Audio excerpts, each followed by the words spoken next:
¿Puedes imaginar una Tierra cubierta por glaciares tan vastos que devoraban continentes enteros? ¿Un mundo donde bestias colosales luchaban por sobrevivir bajo un cielo helado y sin piedad? Querido viajero del tiempo, hoy nos adentraremos en el corazón del Pleistoceno, una era en la que el planeta estaba dominado por el hielo y el frío marcaba el ritmo de la vida.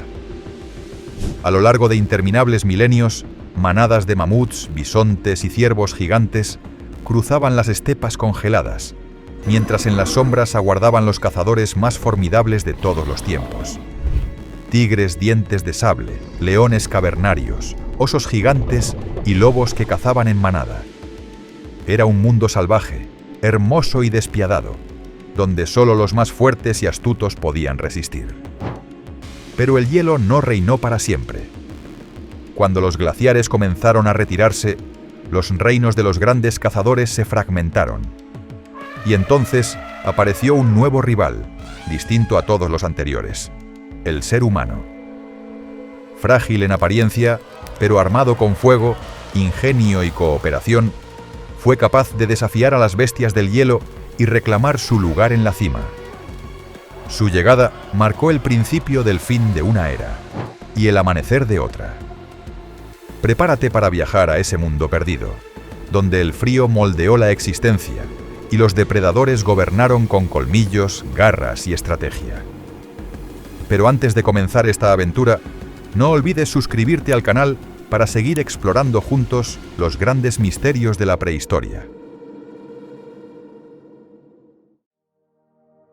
Hace 2,5 millones de años, la Tierra entró en una de las etapas más intensas y cambiantes de su historia reciente: el Pleistoceno, una era marcada por el avance y retroceso constante de los glaciares, por el frío que dominó los continentes y por la presencia de criaturas colosales que parecían desafiar las leyes del clima y la evolución. No fue una época estática, ni un invierno perpetuo, sino un pulso rítmico de hielo y deshielo, una danza planetaria entre el fuego interno de la Tierra y la lejana radiación del Sol. Durante este periodo, nuestro planeta respiraba a un ritmo propio. Los grandes ciclos climáticos, impulsados por sutiles variaciones en la órbita terrestre y en la inclinación del eje, modificaban la cantidad de luz solar que llegaba a las distintas regiones del mundo. Cada ciclo duraba decenas de miles de años y bastaban ligeros cambios en la radiación para transformar el planeta entero. En los momentos más fríos, enormes masas de hielo descendían desde el norte y cubrían buena parte de América del Norte, Europa y Asia. Durante las fases más templadas, ese hielo retrocedía lentamente, liberando ríos, valles y praderas. Fue un mundo en movimiento constante, donde la vida debía adaptarse o desaparecer. Las temperaturas globales descendieron varios grados respecto a las actuales, y con ellas el nivel del mar cayó hasta más de 100 metros. Las costas se desplazaron hacia el horizonte y vastas regiones del fondo marino quedaron al descubierto. De esa forma aparecieron puentes de tierra que unieron continentes hoy separados. Entre ellos, uno de los más importantes fue Beringia, un corredor helado que conectó Siberia con Alaska y permitió el intercambio de animales, y más tarde de humanos, entre Eurasia y América. En el sur, los glaciares de los Andes cubrían buena parte de la Patagonia, mientras que en Europa, las lenguas de hielo descendían desde Escandinavia hasta Alemania y Polonia, y en los Alpes bloqueaban valles enteros. Entre esas moles heladas y bosques templados se extendía un paisaje inmenso: las estepas de mamuts y un mar de hierbas y flores pequeñas que se extendía desde el Atlántico hasta el Pacífico, atravesando Eurasia y Alaska. A simple vista podía parecer árida y desolada, pero en realidad era uno de los ecosistemas más productivos que han existido. Allí crecían gramíneas ricas en nutrientes que alimentaban a incontables manadas de herbívoros. Caballos salvajes, bisontes, antílopes saiga, rinocerontes lanudos y los majestuosos mamuts recorrían esas llanuras frías, manteniendo vivo el pulso del hielo. Sus pasos marcaban caminos que aún hoy se adivinan bajo los sedimentos congelados del Ártico. El suelo de aquellas regiones permanecía helado durante todo el año. Ese permafrost, duro como la piedra, almacenaba no solo agua y minerales, sino también la historia del clima. Durante los inviernos más crudos, la superficie se agrietaba. El viento levantaba polvo de las praderas secas y lo depositaba en forma de loess, un polvo fino que, con el tiempo, fertilizaba los suelos y permitía que la vegetación regresara en cada deshielo. Era un ciclo perpetuo de destrucción y renacimiento, donde la vida encontraba siempre un resquicio para florecer. En este escenario de contrastes extremos, las estaciones dictaban las reglas del juego. Los veranos eran breves, pero bastaban para desencadenar una explosión de vida vegetal. Los inviernos, en cambio, eran largos y despiadados, y obligaban a los animales a desarrollar estrategias extraordinarias para sobrevivir. Algunos migraban miles de kilómetros en busca de pastos más blandos, otros almacenaban grasa o se refugiaban bajo el suelo, y los grandes carnívoros esperaban. Observaban el movimiento de las manadas, seguían las huellas en la nieve y atacaban con precisión milenaria. Cada error podía significar el hambre y cada éxito la supervivencia durante un invierno más. Los glaciares no solo transformaron el clima, sino también la geografía de la vida. Cada avance del hielo empujaba a las especies hacia el sur, confinándolas en refugios más cálidos, y cada retroceso les abría nuevas rutas hacia el norte. Este ir y venir constante separó poblaciones, creó nuevas especies y forjó linajes adaptados a condiciones extremas. En un mismo continente podían convivir animales propios de las estepas, con otros de bosques boreales o de tundras costeras. Era un mosaico de hábitats donde la selección natural actuaba con una intensidad implacable. Cuando el sol se alzaba sobre las llanuras del norte, el paisaje del Pleistoceno ofrecía un espectáculo que hoy nos resultaría casi inimaginable. Hasta donde alcanzaba la vista, se extendían praderas heladas y ondulantes, cubiertas por una fina capa de escarcha. Entre la neblina del amanecer, enormes siluetas se movían lentamente, abriendo surcos en la nieve con el peso de su andar. Eran los mamuts lanudos, los auténticos titanes del hielo, criaturas que simbolizan como ninguna otra la vida en la edad glacial. El Mamutus primigenius fue el heredero de una larga dinastía de proboscídeos que se había originado en África millones de años antes. Su linaje conquistó Eurasia y América, adaptándose a condiciones cada vez más severas. Pero el mamut lanudo fue su culminación evolutiva, un prodigio de ingeniería natural diseñado para resistir el frío extremo.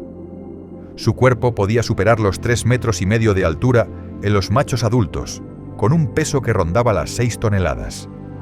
Estaba cubierto por un espeso pelaje de doble capa, una lanilla interna densa y aislante, y una capa externa de pelos largos y duros que lo protegían del viento y la nieve. Bajo la piel, una gruesa capa de grasa de hasta 10 centímetros de espesor actuaba como barrera térmica. Incluso sus orejas y su cola eran cortas, una adaptación que reducía la pérdida de calor en aquellas temperaturas bajo cero. Los mamuts no vagaban sin rumbo por las estepas, se movían siguiendo rutas migratorias precisas, trazadas por generaciones anteriores. Sus colmillos, inmensos y curvados, eran herramientas de supervivencia. Con ellos removían la nieve para alcanzar la hierba oculta bajo el hielo, derribaban ramas, defendían a las crías y en ocasiones se enfrentaban entre sí por el liderazgo de la manada. En el corazón de ese grupo solía encontrarse una matriarca, la hembra más vieja y experimentada, que guiaba a los suyos hacia las zonas de pasto más seguras. Su memoria era una biblioteca viviente del paisaje. Recordaba los ríos, los valles y las llanuras donde el hielo se derretía antes y el alimento reaparecía. Su papel en el ecosistema era fundamental. Al alimentarse de grandes cantidades de hierba y arbustos, los mamuts mantenían las praderas abiertas e impedían que los bosques avanzaran hacia el norte. A cada paso, removían el suelo con sus patas y colmillos, aireando la tierra y favoreciendo el crecimiento de nuevas plantas. En cierto modo, eran los ingenieros del hielo, los jardineros del Pleistoceno. Allí donde los mamuts prosperaban, también lo hacían los bisontes, los caballos salvajes y los ciervos gigantes. Sin ellos, la estepa hubiera cambiado radicalmente. Junto a los mamuts convivían otros herbívoros imponentes que compartían aquel escenario gélido.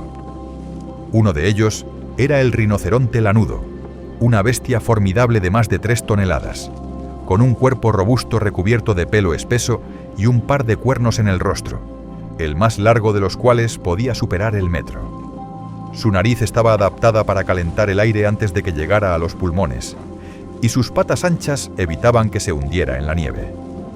No era un animal solitario, pero tampoco gregario. Se desplazaba en pequeños grupos que recorrían lentamente las estepas, dejando tras de sí surcos en el hielo y excrementos que fertilizaban el suelo. En las mismas llanuras se encontraban los bisontes esteparios, antepasados de los actuales bisontes europeos y americanos. Sus manadas, formadas por centenares de individuos, eran una fuente inagotable de alimento para los grandes carnívoros. Su denso pelaje y su cuello poderoso les permitían apartar la nieve con el pecho y alcanzar los brotes congelados del suelo. Cada estampida era un rugido de vida que resonaba en los valles helados. Otro de los gigantes del Pleistoceno fue el ciervo gigante o megaloceros, un animal majestuoso que portaba astas de hasta 4 metros de envergadura. Esos cuernos, aunque pesaban decenas de kilos, servían como señales visuales durante la época de apareamiento y como defensa frente a los depredadores. Su silueta, recortada sobre las nieves al atardecer, habría sido una de las imágenes más sobrecogedoras de aquella época. Todos estos herbívoros formaban parte de una compleja red ecológica sostenida por un delicado equilibrio energético. En las estaciones cálidas, la abundancia de vegetación permitía el crecimiento de las manadas y el nacimiento de las crías. En los inviernos largos, los cadáveres de los animales debilitados alimentaban a carroñeros, lobos y osos, cerrando un ciclo en el que nada se desperdiciaba. Cada especie dependía de las demás, y el destino de una podía marcar el futuro de toda la comunidad. El mamut, en particular, fue una fuente vital de alimento no solo para los depredadores naturales, sino también, más adelante, para los primeros humanos. De sus huesos se fabricaban herramientas y refugios, su grasa servía como combustible, y su carne como sustento durante los meses de penuria. Los cazadores paleolíticos lo consideraban una mezcla de desafío y reverencia. Derribar un mamut era enfrentarse a la naturaleza misma, pero también obtener vida de ella. Los restos fósiles hallados en Siberia, Alaska y Europa del Norte nos han permitido conocer incluso los colores de su pelaje y el grosor de su piel. Algunos especímenes se conservaron congelados en el permafrost durante miles de años, con músculos, pelo e incluso vísceras intactas. En sus estómagos se han encontrado restos de hierbas y flores, un retrato microscópico de la flora que dominaba las estepas del Pleistoceno. En algunos periodos, los mamuts se extendieron hasta el sur de España. En otros quedaron confinados en las regiones polares. En las islas árticas, grupos aislados sobrevivieron miles de años después de la extinción de sus parientes continentales, resistiendo en pequeños refugios hasta casi el comienzo de la historia humana. Y si el mamut fue el señor de las estepas, su existencia dio sentido a otro tipo de criaturas, los cazadores que lo acechaban desde la penumbra, que esperaban el momento exacto para atacar, y que dominaron con colmillos, garras y estrategias una de las épocas más duras de la Tierra. Eran los depredadores de la Edad de Hielo, los verdaderos herederos del frío. Su reinado está a punto de comenzar. En las heladas llanuras del Pleistoceno, la lucha por la supervivencia era constante. Las manadas de herbívoros se desplazaban sin descanso buscando alimento, mientras los grandes depredadores acechaban desde las sombras, adaptados a un mundo donde el hambre y el frío eran tan letales como las garras de una fiera. En aquel planeta de hielo y viento, cada cazador representaba una estrategia evolutiva distinta. Algunos confiaban en la velocidad, otros en la fuerza bruta o en el trabajo en grupo. Pero todos compartían un mismo objetivo: sobrevivir en un entorno que no perdonaba el más mínimo error. Entre ellos destacaban los tigres dientes de sable, los reyes de la emboscada. Pocos animales evocan tanto poder y misterio como el esmilodón, un felino de proporciones compactas y músculos descomunales que recorrió los continentes americanos durante buena parte del Pleistoceno. Existieron varias especies, pero las más conocidas fueron el Esmilodon fatalis, propio de Norteamérica, y su pariente meridional, el Esmilodon populator, que dominó las pampas y selvas abiertas de Sudamérica. Ambas compartían el mismo diseño básico: un cuerpo más corto y robusto que el de los felinos modernos, patas delanteras extremadamente fuertes y un cráneo ancho que sostenía los colmillos más impresionantes de la prehistoria. Aquellos colmillos podían superar los 20 centímetros de longitud y eran tan finos y afilados como cuchillas. No servían para desgarrar la carne con tirones, como lo hacen los leones actuales, sino para ejecutar una mordida precisa y letal.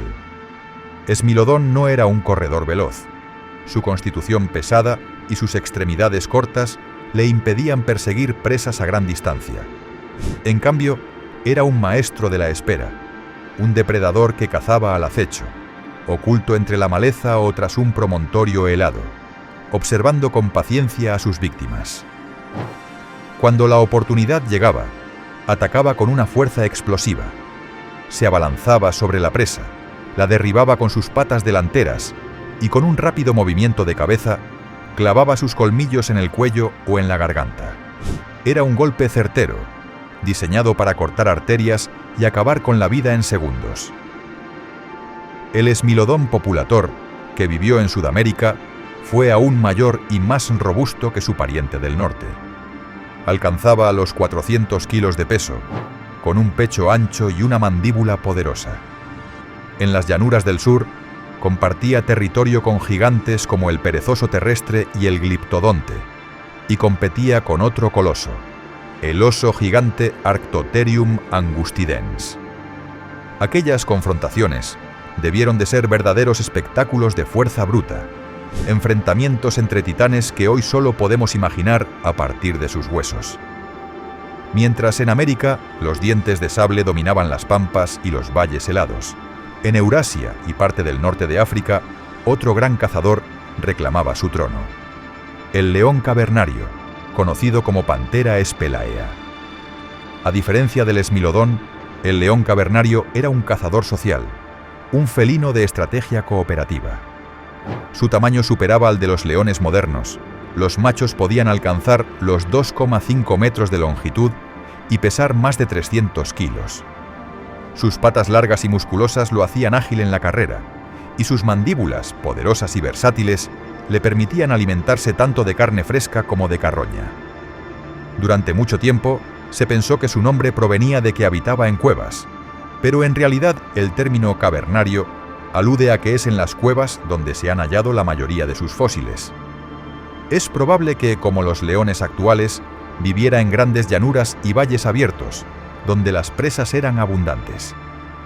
Los estudios de ADN antiguo y los restos de arte rupestre hallados en Europa revelan que cazaba en grupo, lo que sugiere una estructura social compleja y una coordinación similar a la de los leones africanos. En las cuevas de Chauvet y otras del sur de Francia, los humanos prehistóricos representaron con trazo firme figuras de leones sin melena, de cuerpos alargados y cabezas erguidas. Esos dibujos, con más de 30.000 años de antigüedad, son el testimonio más antiguo de la relación entre el hombre y el gran depredador europeo. Los artistas del Paleolítico los conocían bien, quizás porque competían con ellos por las mismas presas. Los bisontes, los caballos salvajes y los ciervos gigantes eran botines codiciados tanto por los leones cavernarios como por los cazadores humanos. En ese mundo compartido, cada encuentro podía significar un banquete o la muerte. Junto a ellos, otros gigantes completaban el elenco de depredadores de la Edad de Hielo. El oso cavernario, Ursus spelaeus, habitaba las zonas montañosas de Europa y Asia. A diferencia de sus parientes actuales, era principalmente herbívoro, aunque no desdeñaba la carroña cuando el hambre apretaba. Su tamaño era descomunal. Los machos adultos podían alcanzar 1 tonelada de peso. Durante los inviernos, se refugiaban en cuevas donde hibernaban durante meses, dejando tras de sí esqueletos completos que hoy nos cuentan su historia. Pero si hubo un depredador que representó la inteligencia y la cooperación en el hielo, ese fue el lobo gigante, Canis dirus. Más grande y robusto que el lobo moderno, con mandíbulas reforzadas para triturar huesos, el lobo gigante cazaba en manadas organizadas, siguiendo a los grandes herbívoros a lo largo de sus rutas migratorias. Su éxito dependía del grupo. Trabajaban juntos para abatir a animales mucho mayores que ellos, comunicándose con gestos y sonidos que hoy apenas podemos imaginar. Esa coordinación social fue la base de su fortaleza, pero también el vínculo que los uniría, miles de años después, al ser humano. Sin embargo, nada en la Tierra es eterno. A medida que los milenios transcurrían, los glaciares comenzaron a retroceder. Los valles se llenaron de bosques y las praderas se hicieron más escasas. En ese mundo cambiante, los colosos de la caza se encontraron ante su mayor desafío: un planeta que ya no era el mismo. Y mientras el hielo se retiraba, en otras regiones del globo, nuevos cazadores reclamaban su lugar en la cúspide de la cadena alimenticia. Durante millones de años, América del Norte y América del Sur fueron 2 mundos separados, 2 continentes con historias evolutivas distintas, con sus propios depredadores, presas y ecosistemas. Esa separación natural terminó hace unos 3 millones de años, cuando una serie de movimientos tectónicos levantó un puente de tierra entre ambos mundos: el Istmo de Panamá. Con su aparición, el planeta presenció uno de los eventos ecológicos más transformadores de su historia: el Gran Intercambio Biótico Americano. A través de aquel nuevo corredor, las faunas de ambos continentes comenzaron a mezclarse. Desde el norte descendieron los grandes carnívoros, felinos dientes de sable, lobos, osos y pumas, junto con herbívoros resistentes como los camélidos y los caballos. Desde el sur, en sentido contrario, avanzaron los perezosos gigantes, armadillos colosales, gliptodontes y una estirpe que parecía desafiar toda lógica evolutiva: las aves del terror, un linaje de cazadores alados que no volaban. Estos depredadores, conocidos como forusracos, y sus descendientes más tardíos como Titanis walleri, eran verdaderas reliquias de un pasado donde las aves habían tomado el papel de los grandes mamíferos carnívoros. Medían hasta 3 metros de altura, con picos afilados en forma de gancho y patas poderosas capaces de propulsarlas a gran velocidad sobre el terreno. No necesitaban volar, corrían, emboscaban y golpeaban. Con un solo movimiento del cuello, podían fracturar el cráneo o el cuello de sus presas, atacando con precisión quirúrgica. Durante un tiempo, las aves del terror ocuparon la cima de la cadena alimenticia en el sur, cazando mamíferos medianos y compitiendo con los primeros felinos emigrantes del norte. Pero aquel equilibrio duró poco. La llegada de los grandes carnívoros placentarios cambió el panorama para siempre. Los dientes de sable, los jaguares y los osos del norte eran más versátiles, más adaptables y, sobre todo, capaces de reproducirse con mayor rapidez. Poco a poco, las aves del terror fueron retrocediendo hacia las regiones más cálidas y aisladas, hasta desaparecer casi por completo. Aún así, durante un breve instante en la historia del planeta, gracias al gran intercambio biótico americano, aquellas aves gigantes compartieron territorio con los mamíferos más poderosos del Pleistoceno. Y aunque el tiempo acabó borrando sus huellas, su legado perdura en los fósiles que hoy emergen de los suelos de Argentina, Uruguay y Florida, testigos mudos de un mundo donde las plumas y las garras se enfrentaron por el dominio de la Tierra. En los confines del norte, allí donde el océano se funde con el hielo y el sol apenas asoma sobre el horizonte durante los largos inviernos, existía un mundo paralelo al de las estepas. Un reino helado, blanco y silencioso, donde el mar era tan hostil como la tierra, y sin embargo rebosaba vida. Bajo las gruesas placas de hielo, millones de peces y crustáceos alimentaban una cadena trófica que sostenía a algunos de los depredadores más resistentes y especializados del Pleistoceno. Eran los cazadores del hielo marino, criaturas adaptadas no solo al frío, sino a un entorno cambiante, donde la supervivencia dependía de conocer el ritmo de los glaciares y de las mareas. En ese escenario nació uno de los grandes protagonistas del Ártico moderno, el oso polar, cuyo linaje se remonta directamente al Pleistoceno. Su ancestro, una población de osos pardos del norte de Europa, comenzó a separarse de sus parientes hace menos de medio millón de años. El clima se enfrió, los glaciares avanzaron, y aquellos osos que se aventuraron hacia el norte encontraron un nuevo territorio. Mares helados, costas cubiertas de nieve y una fuente de alimento abundante pero esquiva, las focas. Con el paso de los milenios, el oso del hielo se transformó. Su pelaje se volvió blanco, su cuerpo más estilizado, su cráneo alargado y sus patas más potentes para nadar. La evolución había moldeado a un nadador formidable, capaz de recorrer decenas de kilómetros entre placas de hielo, persiguiendo el olor de una presa invisible bajo la superficie congelada. Pero el oso no era el único cazador del océano helado.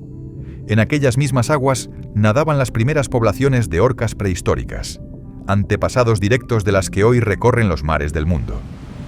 Aunque su aspecto no difería mucho del actual, las orcas del Pleistoceno compartían un océano muy distinto. Los glaciares costeros desprendían enormes bloques de hielo que flotaban mar adentro, y bajo ellos se refugiaban bancos de peces, pingüinos primitivos, focas y morsas. Las orcas, con su inteligencia cooperativa, aprendieron a cazar en grupo, rodeando a las presas y empujándolas hacia la superficie o hacia el hielo donde quedaban atrapadas. En cierto modo, perfeccionaron un método de caza tan sofisticado que aún hoy sigue siendo una de las estrategias más complejas del reino animal. Las focas prehistóricas también se adaptaron al rigor del hielo. Con cuerpos hidrodinámicos y gruesas capas de grasa, se convirtieron en los auténticos supervivientes del frío.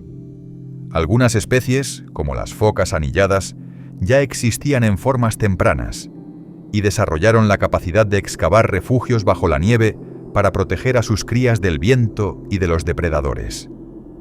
Sobre ellas revoloteaban gaviotas y aves marinas que, como las orcas, esperaban una oportunidad para alimentarse de los restos de la caza. En el ecosistema del hielo, nada se desperdiciaba. También hubo espacio para colosos marinos que, aunque en decadencia desde el Mioceno, seguían dominando las profundidades. Grandes tiburones, descendientes lejanos del megalodón, aún recorrían los mares más templados del Pleistoceno, alimentándose de cetáceos jóvenes y de restos arrastrados por las corrientes desde las regiones polares. Sus sombras, difuminadas bajo la superficie, eran el recordatorio de una época en la que los océanos estaban gobernados por gigantes. A medida que los milenios avanzaban, el planeta comenzó a calentarse de nuevo. Los glaciares retrocedieron, el nivel del mar subió, y con ellos desaparecieron muchos de los ecosistemas costeros que habían sustentado a aquellos cazadores del hielo. Las poblaciones de osos polares primitivos se redujeron, adaptándose lentamente a un Ártico en constante transformación. Las focas y las morsas se replegaron hacia el norte, y las orcas extendieron su territorio hacia mares más cálidos. Era el preludio del final de una era glacial, el anuncio de una tierra que despertaba del hielo. El viento helado soplaba sobre las llanuras del norte cuando el Homo sapiens apareció en escena. En un mundo dominado durante milenios por gigantes depredadores, una nueva especie se adentraba en el corazón del hielo. No tenía garras, ni colmillos, ni un pelaje que la protegiera del frío. Y sin embargo, poseía algo que ningún otro depredador había tenido antes: una mente capaz de imaginar, de planificar y de cooperar. En aquel instante, el equilibrio natural que había regido la edad de hielo comenzó a inclinarse, lenta pero inexorablemente, hacia un nuevo orden. Los primeros humanos modernos llegaron a Europa y Asia hace más de 40.000 años, desplazándose desde África y Oriente Medio. Allí encontraron un continente hostil, cubierto de glaciares y habitado por los neandertales, una humanidad distinta que ya llevaba cientos de miles de años adaptada al frío. Ambas especies convivieron durante milenios, compartiendo paisajes y presas, y aunque su relación fue compleja, a veces de competencia, a veces de mestizaje, el resultado final fue claro. Los sapiens prosperaron y su expansión se extendió como una ola desde las estepas euroasiáticas hasta el extremo del Pacífico. A diferencia de los grandes depredadores que cazaban con fuerza o velocidad, el ser humano aprendió a transformar el entorno en su arma. Dominó el fuego, una herramienta que no solo le daba calor y protección, sino también control sobre la oscuridad. En las noches del Pleistoceno, el fuego ahuyentaba a los lobos y a los leones, y marcaba el territorio invisible del hombre. Fue la primera frontera simbólica entre el reino de las bestias y el de los pensamientos. Con el fuego vino la organización. Los humanos cazaban en grupo, planificaban emboscadas, construían trampas y lanzaban proyectiles. Una lanza arrojada a distancia significaba que por primera vez un cazador podía matar sin exponerse al contraataque. Frente a un mamut o un bisonte, el riesgo seguía siendo enorme, pero frente a un león cavernario o a un lobo gigante, esa ventaja cambiaba las reglas del juego. Los animales, hasta entonces los dueños absolutos de la noche, comenzaron a reconocer el olor del hombre y a evitarlo. Por otro lado, el lobo gigante, con su inteligencia social y su instinto cooperativo, fue el primero en establecer un vínculo distinto con los humanos. No todos eran enemigos. Algunos lobos, atraídos por los restos de comida de los campamentos, comenzaron a acompañar a las bandas humanas. Los individuos menos agresivos y más curiosos fueron tolerados y alimentados, y con el tiempo esa convivencia dio origen a una relación única: la domesticación. El perro, descendiente directo de los lobos del Pleistoceno, fue el primer aliado del hombre. Juntos cazaban, vigilaban y compartían el calor del fuego. Con el paso del tiempo, los humanos se convirtieron en la especie más adaptable de la Tierra.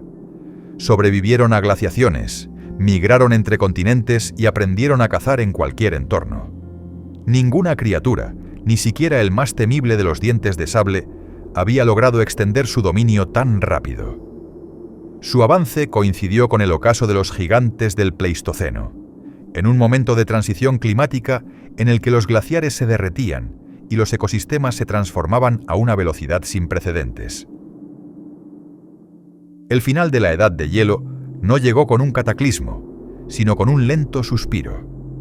A medida que el clima comenzó a calentarse, los glaciares retrocedieron y los mares subieron más de 100 metros, inundando continentes y borrando para siempre el paisaje que había sido hogar de los gigantes. Las vastas praderas heladas dieron paso a bosques y pantanos, y con ellas desapareció la estepa de mamuts, el gran escenario de la megafauna del Pleistoceno. Para los grandes herbívoros adaptados al frío, mamuts, rinocerontes lanudos, bisontes esteparios o ciervos gigantes, aquello fue el principio del fin. Sus hábitats se fragmentaron, sus rutas migratorias se rompieron y la vegetación cambió demasiado rápido. Sin alimento, las manadas se redujeron hasta extinguirse. Solo algunos mamuts resistieron en islas del Ártico durante miles de años más, diminutos ecos de un mundo que ya se desvanecía. Sin sus presas, los grandes depredadores también desaparecieron. Esmilodón, los leones cavernarios y los lobos gigantes sucumbieron casi al mismo tiempo. Su fuerza y su tamaño, antes ventajas indiscutibles, se convirtieron en un peso imposible de sostener en un entorno que cambiaba demasiado rápido. Mientras ellos caían, el ser humano prosperaba. Su ingenio, su fuego y sus armas le permitieron sobrevivir donde otros fracasaban. Allí donde llegaba el hombre, las huellas de extinción se repetían. La caza intensiva y el cambio climático actuaron juntos, debilitando a unas poblaciones ya vulnerables. En apenas unos milenios, la Tierra perdió la mayor parte de sus gigantes. El mundo que emergió después era distinto. Las llanuras se llenaron de bosques, y las bestias colosales fueron reemplazadas por animales más pequeños, ágiles y adaptables. En ellos, en los lobos, los osos y los felinos modernos, aún perduran las huellas del hielo, un recuerdo de la época en que el planeta pertenecía a los titanes del frío. El fin de la edad de hielo fue también el principio del dominio humano. Con la desaparición de los grandes animales, nuestros antepasados se vieron obligados a cambiar su forma de vida, abriendo el camino hacia la agricultura, la aldea y la civilización. El hielo se retiró, y con él los gigantes desaparecieron. Si te ha gustado este vídeo, no olvides suscribirte al canal para seguir explorando juntos los misterios del pasado. Nos vemos en la próxima aventura jurásica.